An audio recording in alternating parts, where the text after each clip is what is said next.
Hey everybody, Ed here with the Digital Digest, and today I wanted to share my full review, the digitally digested segment, for the Sony Xperia Z2 tablet. This 10.1-inch Android tablet is priced at $499.99. It runs KitKat out of the box, has a very impressive feature set, especially considering it's the thinnest and lightest 10.1-inch tablet on the market. In fact, ironically, even though it's so thin and light, it's also one of the more rugged 10.1-inch tablets on the market, and I'll be getting to that. But let's talk about what you get at that $500 price point. You can select between white and black in terms of color variations, capacity 16 or 32. If you decide to step up to the 32 gig capacity, you'll be looking at a $100 premium. That'll bring you up to $599.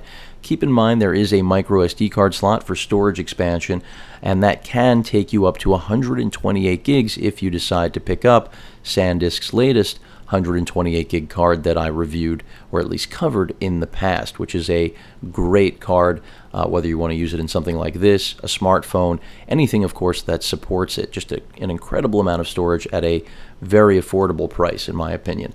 In terms of specifications, the first thing you're going to notice about this tablet, and it should be, is its display. That 10.1-inch 1200p triluminous display doesn't have as much resolution as competitors like Samsung, which have had products on the market far longer that have more resolution, but because it is employing Sony's very own proprietary triluminous technology, the same exact tech that they use in their 4K top-of-the-line TVs, as well as Ultrabooks like the Duo 13 that I've covered in the past and still enjoy on a regular basis, you are getting one of the best IPS displays that you're going to find on the market. No dead pixels, no backlight bleed, so that is something for those of you curious about quality control I've answered immediately at the beginning of this video. What's under the hood is no less impressive, though, than the display that you'll be looking at on a regular basis. Granted, there is quite a bit of bezel. I'll talk about that later when I go over design. But in terms of the processor, we've got a very fast and very battery-efficient Snapdragon 801, and even though it doesn't sound on paper like a big upgrade from that 800 that was in the Z1, trust me, it is. We've got 3 gigs of RAM to complement it, an Adreno 330 GPU, which is pretty much all on par for top-tier specifications. In fact, the same specs you'll find in the Z2 smartphone that Sony still hasn't released stateside here, but has been available overseas for a little while. And this all just speaks to best-in-class performance. You've got Bluetooth 4.0 in terms of Wi-Fi, dual-band connectivity that does support AC, and I can tell you is very fast. And out of the box, I noticed in the first couple weeks of usage, there were some problems with here or there with touchscreen sensitivity, a couple of bugs, and I can say happily on the date, at least of this update here on June 5th, those issues have been resolved. Battery life is also very solid. That's something I want to point out. In terms of cameras, you have a 2-megapixel front-facing cam right here, 8-megapixel camera on the back. Both are solid, some of the better cameras you'll find on a tablet, but take that with a grain of salt. We are talking about a tablet. Inherently, that means you aren't getting even what you'd expect from a best-in-class smartphone. In fact, Sony's own Z2 phone has a 20-megapixel sensor compared to the 8-megapixel sensor found here. But all of the, I would say, positive elements of Sony's DI business are here in this tablet, and you'll see that as I get to the camera app.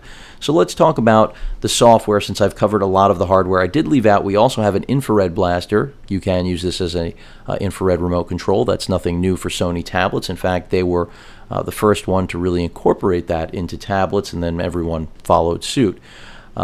You also have waterproofing here, or I should say resistance, as well as dust proofing.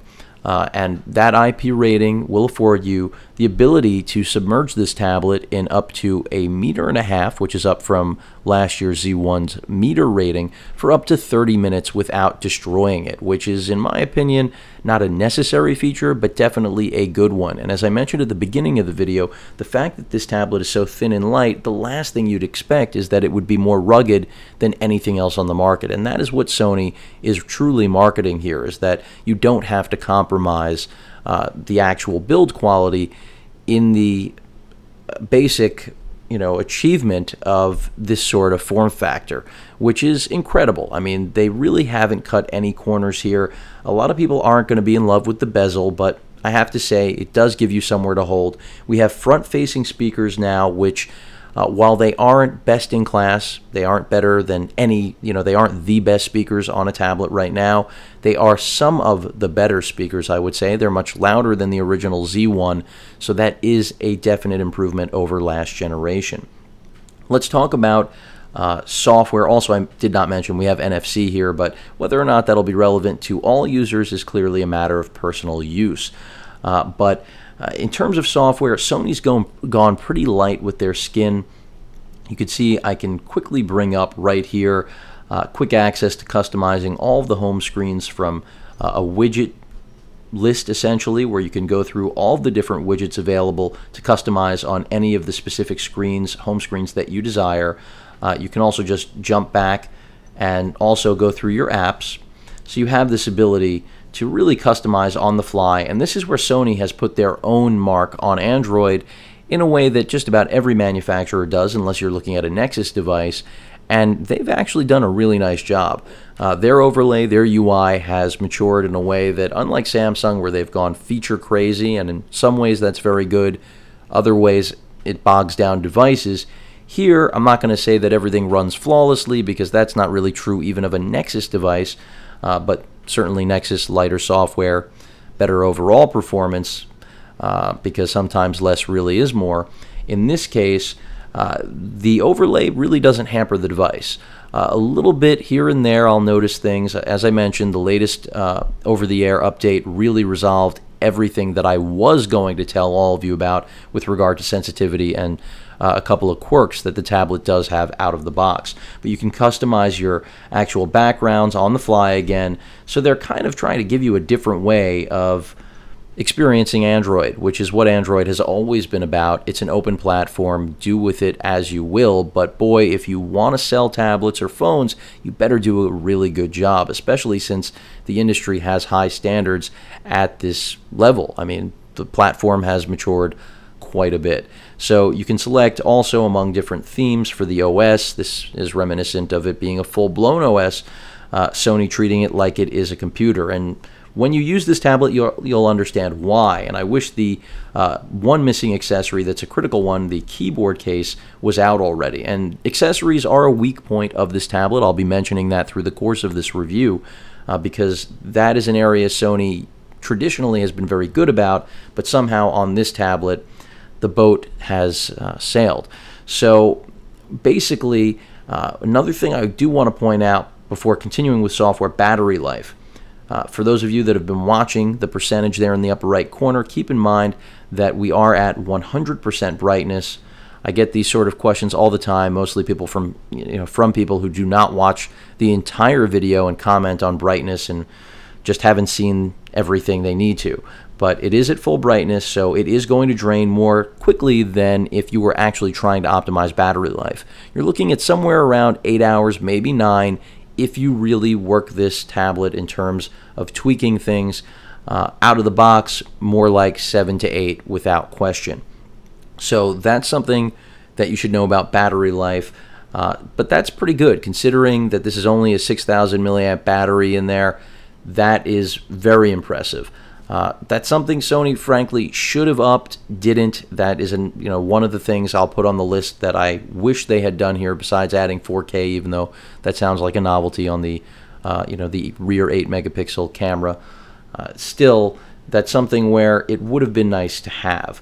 But sticking to the software, Sony has integrated their What's New, which is essentially their application store for streaming services, everything you could think of, music, video, television shows, movies, all of that stuff. I mean, Sony is in the business. It makes sense. They produce every type of content, essentially, that they could want to deliver to you. So you can see right here, they're asking, do you want to sign up? It's free to use.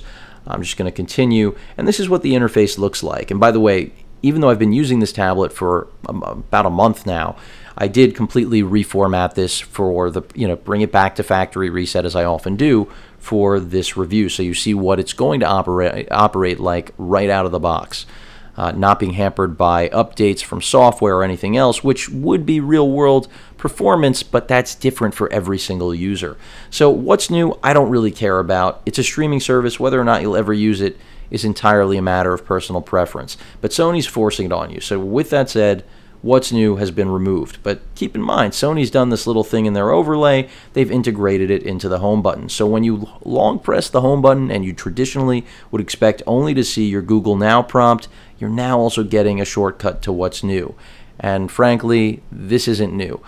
This is probably my biggest criticism of the tablet, and that's a good thing for Sony because this is something they can change. I understand they want to push their own service, but even Samsung does not take this approach in terms of trying to integrate into a home button a streaming service content provider. Granted, Sony is that provider, and I understand it's their hardware. I just think it's a bit absurd. At least allow us to disable it is what I would say. But again, this is a really minor problem. It's not going to affect performance. It's just that as someone who enjoys using Google Now, it's a little bit awkward to get used to having to swipe to the right as opposed to what you would traditionally do, which is just swipe up. Again, minor criticism.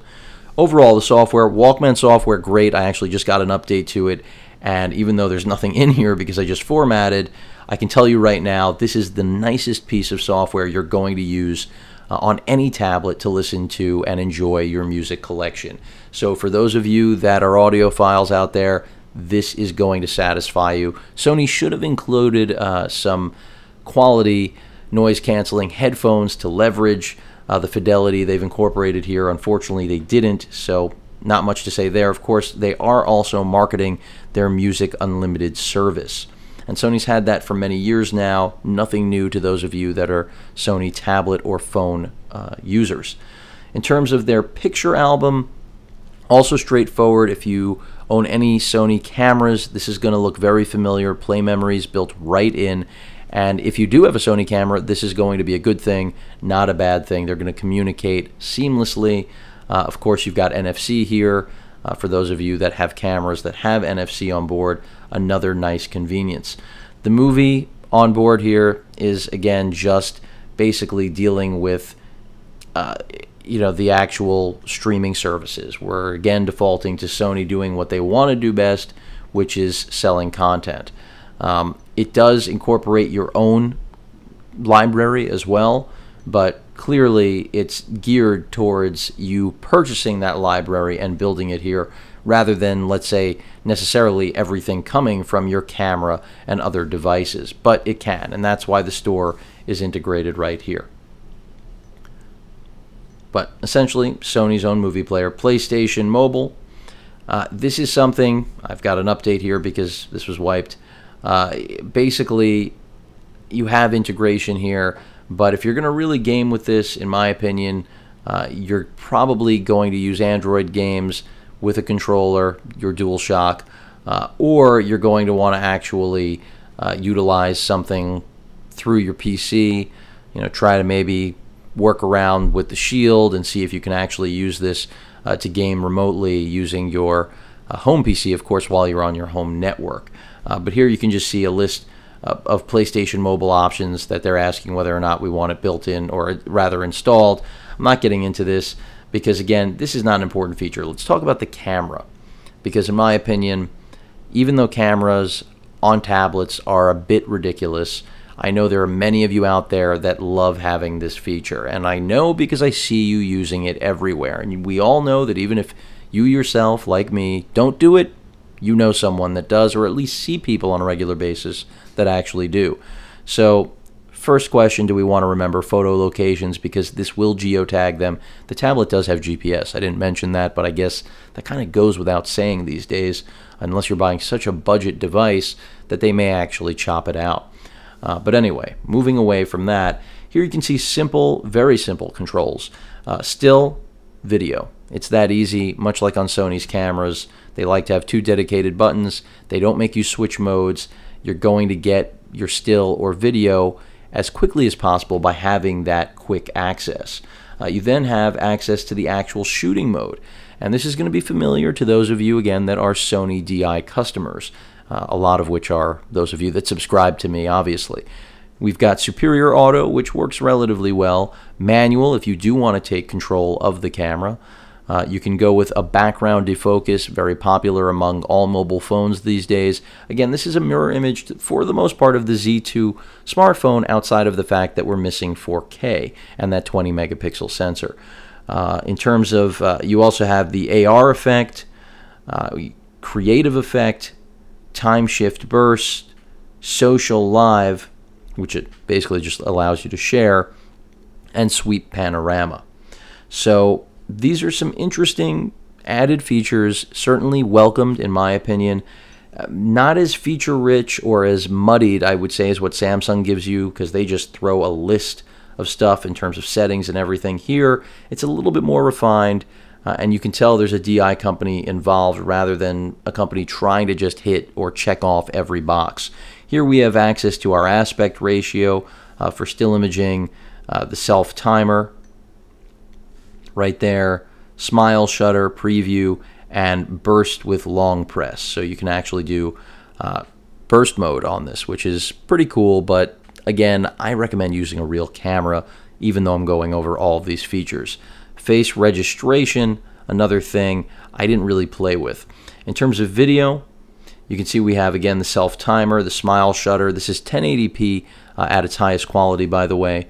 Steady shot can be turned on or off. The microphone also can be turned on or off, and then the preview. Last but not least, some general settings for geotagging, touch capture, because you can touch to capture rather than using the shutter button. And then you can also use the volume keys in order to zoom, which is a nice feature, giving you physical buttons to zoom, more like a camera, even though the dimensions here are ridiculous to compare to a camera, 10.1-inch display. And last but not least, the actual shutter sound, which I would always rather have off. In fact, I aspire to more cameras having silent leaf shutters like the RX1. But, I mean, the electronic shutters just are great at not scaring wildlife, children, I mean, you name it. Better off not having the shutter noise, but it's a necessary evil in the business. Not to sidetrack. Quick access to flipping front-facing, as you can see coming on there, just capturing some lighting there. And we're back to the actual camera itself. If I go ahead and throw this Sony remote here, I'm literally about, I don't know, 2 inches from the remote. You can see the focus is pretty sharp. If I go ahead and snap a still, relatively quick, not too bad. Take another. And let's take a look in auto what that actually produced. I'll use Sony's own album as opposed to the Android photo album. There's the image. Let's do a little, well, of course, we're being taught how to use this. Let's do a little pinch to zoom. And you can see quite a bit of detail there. 8 megapixels. I mean, this is not going to replace any of the cameras that I review on a regular basis, but for a tablet, I think this does a pretty good job. And a lot of the reviewers out there have pretty much said that they've dismissed this 8 megapixel camera. I actually think it's one of the better ones that you're going to find on a tablet. Again, with taking into account that on a tablet is an important line to remember. And then you can see tap to set location. You can trash it, edit it, favorite it, all of those things. Let's go home. Enough of the camera mode. Get the remote out of the way, bring the tablet back down. Let's go into the app drawer itself. In the app drawer, this is all what comes stock on the tablet. Keep that in mind. I've mentioned it several times. We're looking at Chrome being there, which I want to take you into right now for those of you wondering about web browsing performance. When I first gave my initial impressions, I said performance was solid. I still feel that way. The touch sensitivity, you can see, and that's, by the way, what I am going to give credit to, rather than that there's actual lag associated with the tablet. It seems that Sony's been working with their firmware updates on the actual firmware for the touchscreen. There have been sensitivity issues. I'm on Engadget, so no pinch to zoom. NVIDIA's Next Shield, definitely an interesting thing that I'll be very interested in getting. But overall, I think that if you're going to be highly critical of the tablet, then you might be disappointed with some of what you're seeing right now. I think that for me personally, the performance is solid, and I can recommend it to just about every user out there. I think the only customer that's going to find real fault with the performance you're seeing here is the customer that is really wants the bleeding edge, is what I'm going to say, and has to have it, and as a result will say this is simply unacceptable. And I do understand why. I personally also find it to be in many ways unacceptable. I think that even if it is what I just described, a firmware issue, this should be resolved already. I, of course, touched an ad, but I was trying to show performance here. Apparently, I also went to the NFL. Let's go ahead and get back home. But performance here on web browsing and the actual Wi-Fi has been very good. There really have not been issues. That hiccup here or there that you're seeing, no different than I would liken it to what people complain about with Samsung. You know, any issue where people feel that Samsung is basically bogging down their device with their overlay, it's either that here with Sony, or it is, as I keep mentioning, that touchscreen firmware, which has improved with updates, but still needs some work. For the most part, I would say it's just about completely resolved, as I mentioned at the beginning of the video. Let's go to another website. And the stock keyboard, by the way, is certainly fine. I would always recommend installing SwiftKey on any Android device. That's what I always go with. That's what I'll continue to go with. Another winner here. I'm not going to get into news or politics. For those of you that watch my channel, you know I don't. But in terms of the tablet performance, pretty good. I mean, the 801 I know could do better in terms of what we're seeing here right now as I swipe. So these are things, again, apparently it took a touch. So it's basically exemplifying the issues that I've spoken about that have been greatly reduced but still not completely resolved. And it could also be that I have a bad unit here. I won't discount that, but from reading forums, consulting with colleagues, I can pretty much see that this is not just an issue on this tablet. In terms of the balance of the performance, so you're wondering, well, if it's lagging here, Ed, what's it going to do with the rest of the tasks I'm going to throw at it? Well, there it's not going to have these problems. That's what I can tell you. When it comes to video playback, stunning because you've got a great display and the processor doesn't have any issues. Even outputting 4K with the MHL 3.0 certified output you have here on this. Sony's going to start selling a cable. That is backwards compatible, by the way, so keep that in mind. If you have an older version, it'll work. It may not. You just won't be able to necessarily output 4K. In terms of, and that is your video out option. I wish there was a dock out already. There is not. In terms of cases, Sony does have the standard case, but they don't have that keyboard case. And that's disappointing because Sony, as I mentioned in the past, has always been very good about getting a large amount of accessories out at launch. Go back 2 generations ago, and they had more accessories than any tablet manufacturer. But now it just seems like things have disappeared. And I'm not sure why. Well, I could certainly venture a guess in terms of the financial times here that they're facing. But still, this is a flagship product for them, and that's where I expected to see a little bit more. Oddly enough, the New York Times here, not having any issues whatsoever. Let's get the actual times as opposed to what I clicked on. See there, you have that slight hesitation. And it has improved, as I keep saying, and I'm not trying to in any way misrepresent. It's true. In my experience, it has improved, and that maybe is just a reflection of how bad it was, how much it was struggling out of the box initially, at least in, I would say, after I had spent a good 2 weeks with it. But now we've got, I would say, a stable experience. Not that before it was unstable, but at its price point, this has to be right out of the box. I'm going to be critical where it needs to be heard and said, and this is one of those things. I respect Sony. Everyone knows that I'm a big fan of their DI business as well as computing, even though that's gone now, and tablets. But when something's off, I'm going to point it out. So as much as I like the form factor and specification list that we have here of hardware, and it is a phenomenal pairing, This is an area that Sony really shouldn't be having issues with. They're too big, they've been around too long, and they're generally too good at making quality products to have this little bit of hesitation. And then what? I didn't touch anything.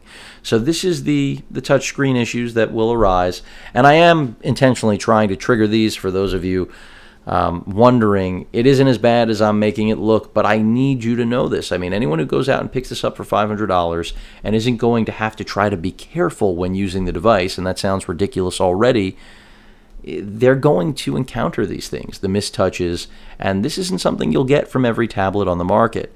So that's why it's necessary for me to point it out. Let's move away from web browsing for a moment and talk about some more of the software. A long touch on the multitasking button, your task manager, will give you access to just that. You can go ahead and kill off any of the tasks you want. As you can see, I'm just knocking them out right now. Everything we had open before, they're all gone. You also get quick access to their small icons here, small apps. So basically you can launch these like a remote control. All I have to do is touch it there, and it's going to populate your infrared universal remote right there. You can move this window around, you can make it full screen and take you right into the actual remote control application. And it's very simple, straightforward, easy to use.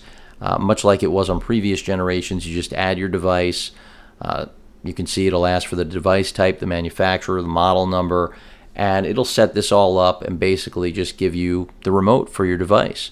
Macros are here, great setup, but I'm backing out because while this is a really good piece of software, everybody's doing it now. The benefit you have here is that Sony really is, much like Samsung, a consumer electronics giant, and as a result, they have a vested interest in making sure that that universal remote is going to work with everything, but of course especially Sony products. Other features you get there, quick access to floating browser, and you can dock all of these, by the way. That's another good thing. So all of them have that right there in the upper left hand corner directional tab so that you can grab it, move it around, and then dock it if you want to keep it on the side so that you don't have to come back down here to actually bring any of these up. So I could go ahead and again pull up CNN, not that we need another update, and you can see performance is good. That dual band Wi-Fi over my AC router, especially with that WRT 1900 from Linksys, just performs exceptionally well. And all the controls here are fairly simple. Basically your icon to represent what the website is if they have the art to match. You can close it out, you can go into browser settings, everything you'd expect. Pinch to zoom is going to work here just as it should. You can resize the window however you like, and again, move it over, multitask. This is as good as you're going to get to really multitasking in this environment that Sony's put together. And then dock it. If I go ahead and bring it up again, we can pull up a calculator, we can pull up a timer, and all of these things again can just be moved around, docked. Nothing groundbreaking. Sony had this in previous generations, but it's been reworked here, and that's why I'm sharing it as I did in my previous video as well, my last update on this tablet. Then you've got screen capture capability, you can see right there, so that you can, as I just did, create a screen cap. And you can crop it however you like, basically touch it up, share it, do whatever you want, sketch. All the options are there that you would expect. Now, other things in terms of software in that app drawer, in terms of bloat beyond Sony's, all of their streaming media services that you already knew were coming, and the what's new, special surprise, that's what's new. You've got Sony Select, the camera I've gone over, Facebook is pre-installed, social life, I'm not going to even touch on, enough said. YouTube, of course, Track ID, which isn't a bad thing to have. I mean, it's something where, again, I'm going to say that I won't call it bloat because maybe there's someone out there using it, but, you know, it's basically Shazam. You have the ability to find out what you're listening to. So it's built in, not a terrible thing. Calendar, your contacts, settings, which I will be taking you all into in a moment so you can see all of that great stuff, the exciting under the hood software. Your alarm clocks, or end clock I should say, so control to your alarm, timer, stopwatch, all that stuff. Very clean looking software, by the way, pleasing to the eye, so that's a good thing. That's one of the biggest complaints about using Samsung's tablets. Great hardware, great performance. Not everybody loves the build quality, the plastic stuff, but the software is the the issue that many take with it in terms of how I'm not going to even try to use a word to describe it, whether people want to say that it's too busy, gaudy, looks like it's almost toy-like. In fact, really what it reminds me of is the iPhone. So every time I hear someone say that it reminds them of a toy, the interface, if you're an iPhone user, you need to look in the mirror because that's what your phone looks like too. Now, in terms of the actual balance, everything else here is the Google suite of software for the most part. Maps, you do get an FM radio. That's not something you get with most tablets these days anymore. I know most people don't care because you do have the internet, so kind of renders that moot. Smart Connect, which if you need it, is useful. Not everybody is going to be able to utilize this. This is more of the Sony ecosystem, and you can see it says it helps you connect to devices, find out how you can use them, and then you can create events. So this is automation. Not getting into this too much. This is something that I give Sony credit for doing, though, because not everyone is. The remote control I touched on already. It's going to allow you to add multiple devices, macros, control your home theater system in a way that any $500 tablet should absolutely be able to do without a hesitation. Xperia Care support, not going to touch on. Gmail, self-explanatory. Google+, photo album, Google Search, Google Voice Search, as well as your toolbox here, calculator, backup and restore, so quick access to backup and restore in terms of any of your applications, which is pretty cool that they have that there in terms of going from internal storage. And I will get to file management in a second because that's another thing they've built in here that's nice. Neo Reader, quick access to downloads, Hangouts, news and weather, play music, play movies, TV, all the Google software essentially. Sketch is on here. By the way, I want to point out that with the update, for those of you curious, I know some had questions about the performance with a stylus. Initially, it was really rough. Now I can tell you with the update, it's improved. This is still not the best tablet, though, if you're in the market for something for note-taking. You really should be after an optimized note-taking device, whether it's Samsung's offerings or Wacom tablet, whatever it may be. This is not ideal for that purpose. Now, if you have the keyboard and you're a student and you don't need to take notes, then this, I think, legitimately can replace a lot of those Ultrabooks that so many people are using. But a Surface Pro, even first generation, second generation, all those sales, and now the third gen, I'm not even going to get into comparing that. That's really the best value on the market. If money, budget and function and form are your primaries, Surface Pro takes the cake against all competition, despite the fact that it doesn't sell as well as it should, in my opinion. Here, and that's OS aside. Other things to point out, Xperia Link, if you do have an Xperia phone, that'll allow these to work together, which is actually really cool, nice feature to have. And unfortunately, I don't have one until that Xperia Z2 finally launches on Verizon, which may be too late because even better, newer things may launch by the time Sony gets it out here.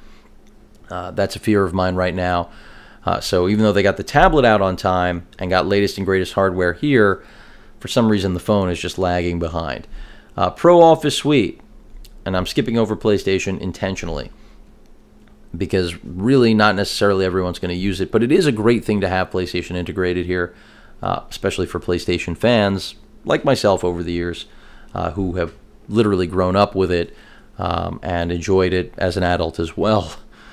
In terms of your Office Suite here, great to have this because, like Samsung, you need something that's going to be able to deal with every sort of document.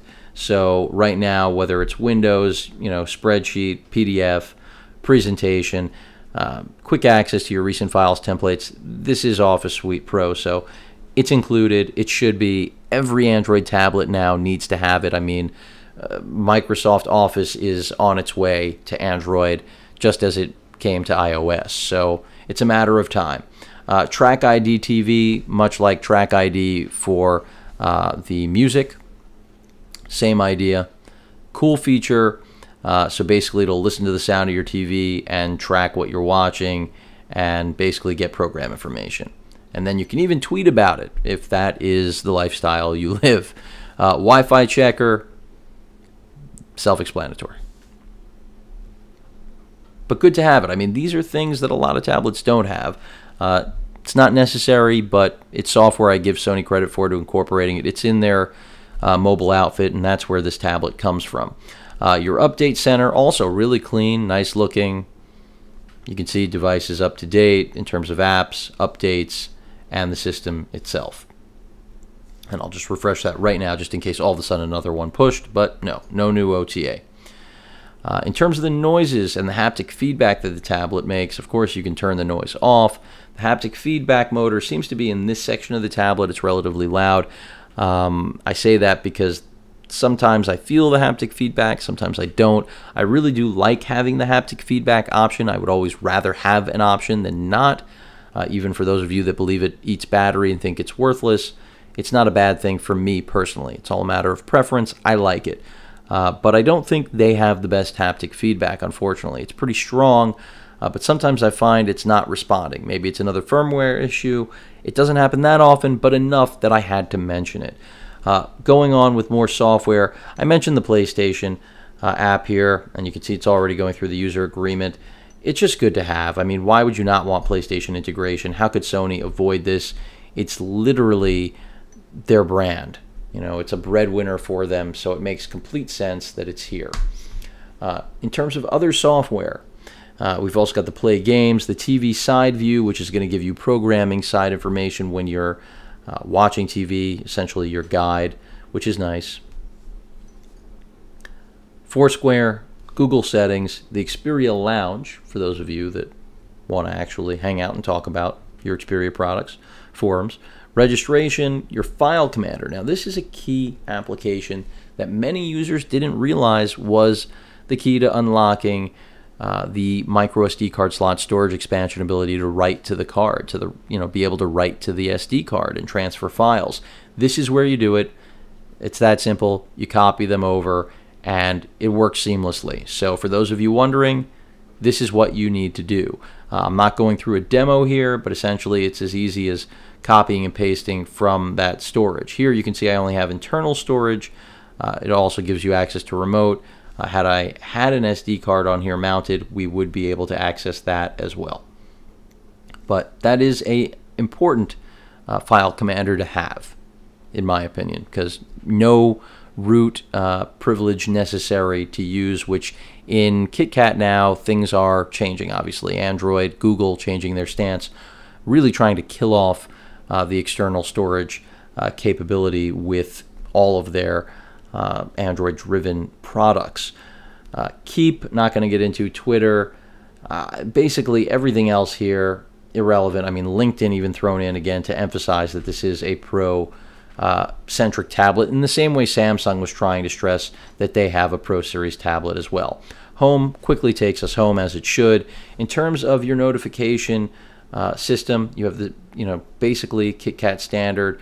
Left side you're dealing or excuse me, not KitKat standard, Sony's own twist on it is what I meant to say. Rather than one central notification here, we're dealing with a split. Essentially one dedicated to settings on the right, all of your control over quick access settings, Wi-Fi, Bluetooth, GPS, your geolocation, your throw, your ability to basically mirror cast whatever's on the tablet onto a compatible network device like your television, for example. Auto rotate control, your brightness control, and battery stamina control. I'm going to take you, well, before I do that, on the left, as I mentioned before, we have your traditional notifications, which lets you know basically what's going on with the tablet. And this is all, again, written by Sony, so credit to them because it works. It's well thought out, still relatively lightweight. This doesn't look that far from being stock compared to when you look at the competition like LG or Samsung. So although I guess you could make the argument for LG, they're not that far off. This is still as close as it gets, in my opinion, to getting towards Nexus with what is still a considerable overlay. So you can easily clear things out from there. And beyond that, now let's jump into settings itself. So you can basically just quickly jump in there. I long touched it. That's why it didn't respond. It wasn't a tablet issue. And that was out of habit, since you can get into things like Wi-Fi. Also, I mean, this is how Android works. The long touch method has become standard now on all of them to get directly into settings rather than to just simply turn Wi-Fi on or off. But so basically, settings really clean. I like this better in terms of the settings menu than, or the menus, I should say, than you're going to find on any other Android device. It's clean, simple looking, and this is where Sony definitely does a better job than Samsung, in my opinion, with their overlay. So Wi-Fi, I am going to jump into that so you could just see what my speeds are looking like. 175, I've seen this go now in my use up to 800, believe it or not, megabits. So some crazy speeds if I'm closer to that WRT 1900 AC. Granted, that's a top-of-the-line router, so that has to be taken into account. But you can see the dual band there, TDD, 5 gigahertz TDD. Bluetooth, as I've mentioned, 4.0 there. Connectivity, no problems for me. I have seen some users report issues, but I haven't had any myself. Data usage, if you need to monitor it, remember there is an LTE version of this tablet, so some people will need to. Xperia connectivity, in terms of more, control of airplane mode, NFC, your Android Beam, and VPN settings. Personalization. So whether you're talking about the themes, wallpaper, your lock screen, quick settings, clear viewed notifications, all of these things can be managed here. Also, sound. Now, I mentioned before, this has some very good audio fidelity. Wish they included those headphones, but they didn't. So you've got sound effects in terms of onboard, what processing can do from Sony internally on the tablet. Audio accessories, basically to let the tablet know whether or not it is working with noise-canceling headphones. High-res audio via USB. I mean, these aren't things you're going to find on other tablets. So Sony really has addressed the fact that they want this to be a best-in-class audio experience. That's why even the speakers have been relocated, even though, as I mentioned, they're still not as robust, as rich. They don't have that bass that you would hope for, even though, come on, this is a tablet and it's an incredibly thin one.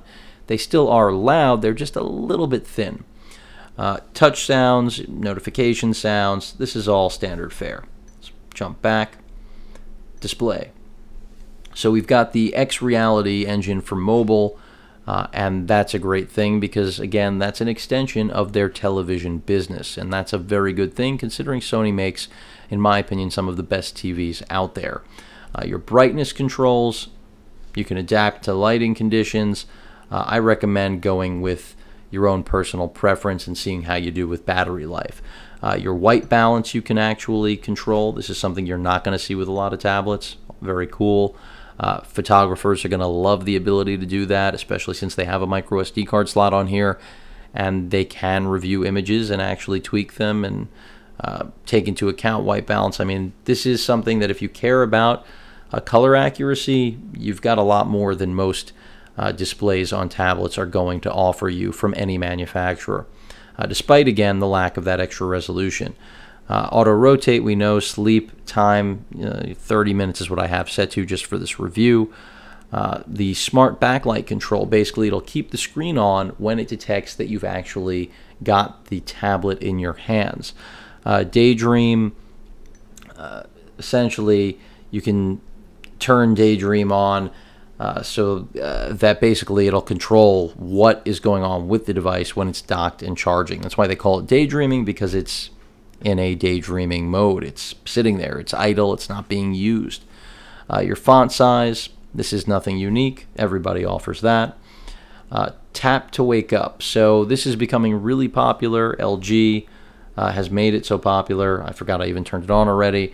So basically I can just use the power button right there to turn it off, and then double tap and wake the device right back up. So pretty cool. I'm not so impressed with that, but lately everyone who's using it, I can see where in a smartphone it's a great feature to have, so you can one-handed, turn on the phone despite wherever the power button is, a little more convenient. Here, that convenience is appreciated as well. I definitely like it, but this is something they probably could have done for us several years ago.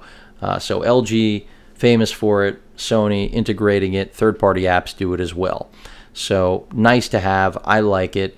The notification light you can turn on or off if you actually hate seeing a notification light, but I actually like that Sony has given us that notification light. In terms of storage, again, this is the 16 gig model available out of the box. That'll leave you with 10.74 gigs. I've installed 0 on here. Took a couple photos, but that's it. So that's what you should expect out of the box before you start installing things, and that may drive you to the 32 gig model inherently, and I would understand why. Let's go ahead and jump back. In terms of other things, power management, they give you a pretty good scale here. Again, everyone has their own take, every manufacturer, on how they want to pitch power management. Sony will give you your estimate of remaining power. You can switch it into stamina mode, low battery mode, and all of these are just basically different stopgap measures for controlling what radios, what functions can suck the juice out of that 6,000 milliamp battery. And that is important. And then battery usage also is there, of course. Beyond that, you have your app manager. Simple, straightforward, don't really need to say anything about that. You also have location, security, but users is something a lot of people are going to appreciate. Multiple users are here. If you have a family or simply don't want a guest on your account, problem solved. So that's a nice thing to have. It's not the first time Sony's done it. They were the first, though, to integrate it into an Android tablet, believe it or not. And I know that from experience reviewing previous generations. Beyond that, we have the language and input, backup and reset. These are straightforward things. Setup guide for those of you that need it. You've got it.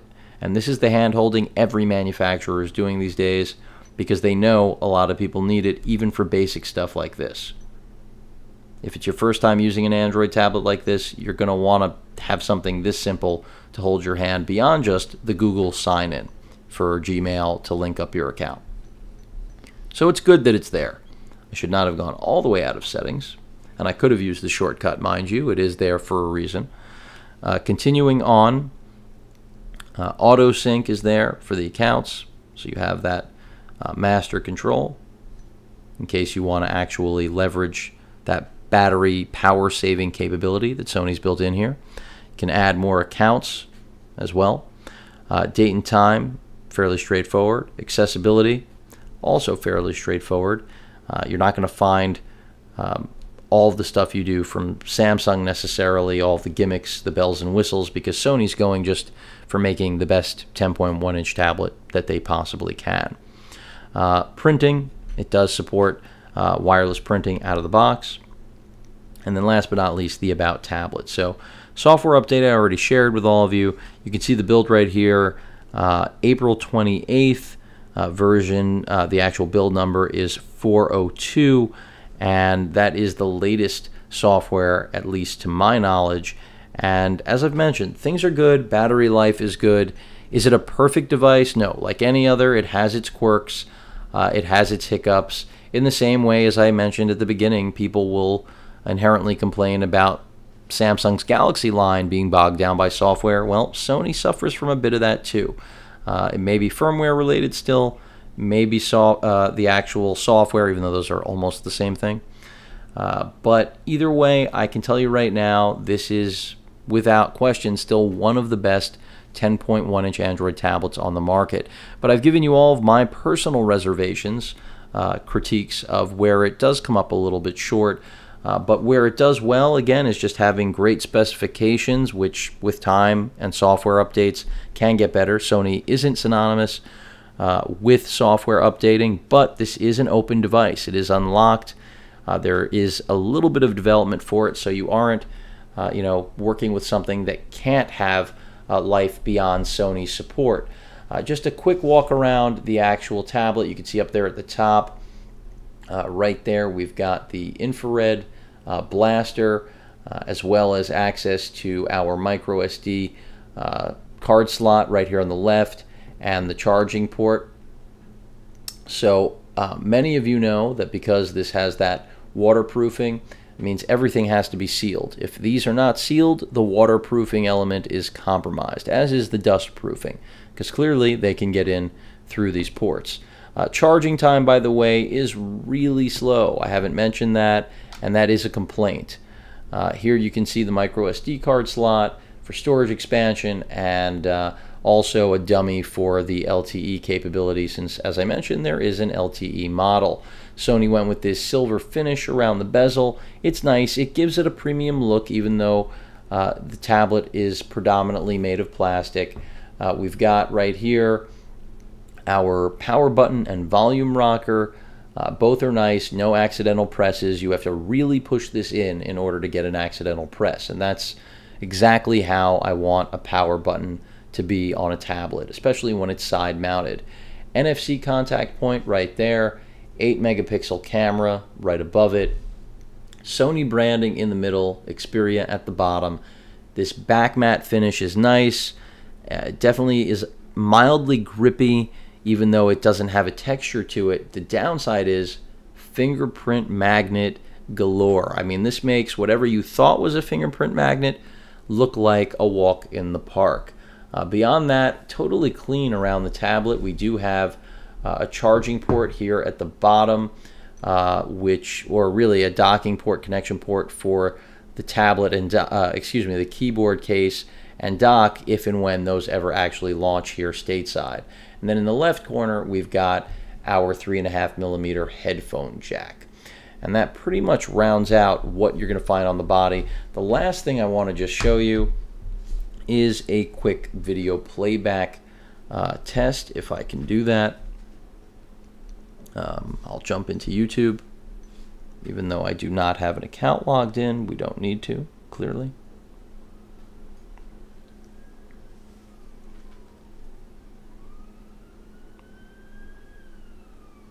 That's if it allows me. There we go. And I'll go ahead and just do a quick search of my channel.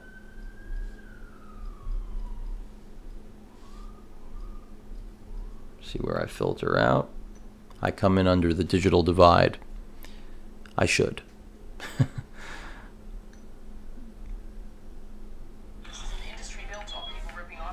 Another accidental touch, nothing surprising there. Let's actually go to my channel.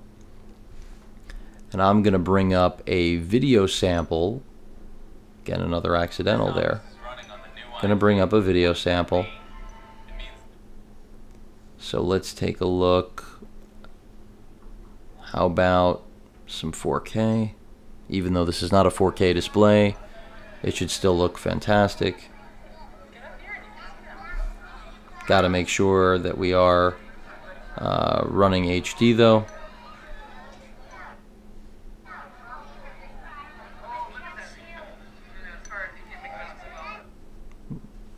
Just double checking. And I'll actually zoom this in so you can really see that video quality.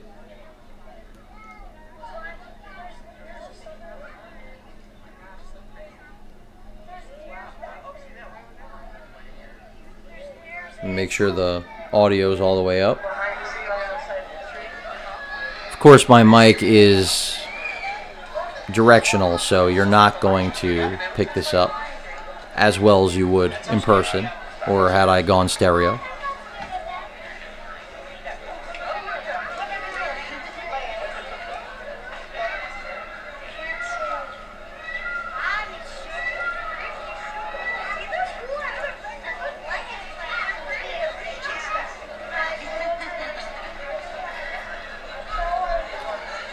And in terms of buffering,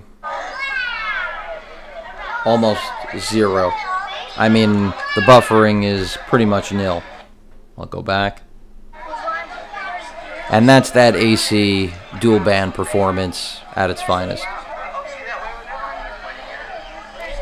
So that should give you a good example of video performance. So this really is a powerhouse. I think it still needs some time to mature with the software side of things, but I like what Sony's done. It's a ground-up build in terms of their overlay. Does it have quirks? Yes. Imperfections, of course. But the overall package is really nice. It's not as feature-rich as some of the competition, aka Samsung, but in terms of form factor, again, this is the only tablet that's going to make the iPad Air look like a fatty, and without actually compromising performance in at least the very essence of the hardware that it sports, from its 1920 by 1200p display that is 10.1 inches with that triluminous tech that, again, I can't emphasize enough is great. That should have been exemplified by that video that I just played back. In addition to the fact that you are getting what at least still right now is the best processor, mobile processor on the market, the 801. For a variety of reasons, you're getting the most current GPU, 3 gigs of RAM. I mean, these are all the standards for a top-tier device. And then the infrared, the SD expansion, the waterproofing, dust proofing, all of those things are just a bonus. And the fact that the cameras are actually not garbage is also a bonus. Price point, though, is high. It will go on sale, of course, like anything else, so keep that in mind. If you're looking at this video a year from now, it might be the best tablet money can literally buy.